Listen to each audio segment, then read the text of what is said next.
ಮಾತನಾಡಿದ ಭಾರತೀ ವಿದ್ಯಾಸಂಸ್ಥೆಯ ಮುಖ್ಯ ಶಿಕ್ಷಕ ಅಶ್ವಥ್ ನಾರಾಯಣ್ ಅವರು, ಭಾರತೀ ವಿದ್ಯಾಸಂಸ್ಥೆಯ ಸಂಸ್ಕೃತ ಪಾಠಶಾಲೆಯಲ್ಲಿ ವಿದ್ಯಾರ್ಥಿಗಳಿಂದ ಸಂಸ್ಕೃತ ಭಾಷೆಯ ಮಹತ್ವ ಕುರಿತು ಅರಿವು ಮೂಡಿಸುವ ಕಾರ್ಯ ನಡೆಸಲಾಯಿತು ಎಂದರು.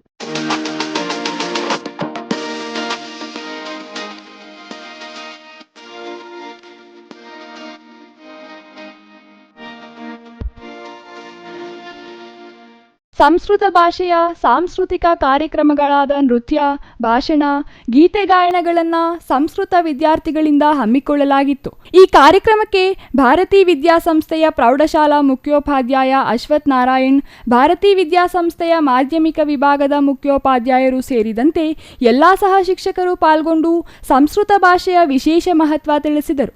ಅಲ್ಲದೆ ವಿದ್ಯಾರ್ಥಿಗಳಿಗೆ ಸಂಸ್ಕೃತದ ಕುರಿತು ಅರಿವು ಮೂಡಿಸಿದರು.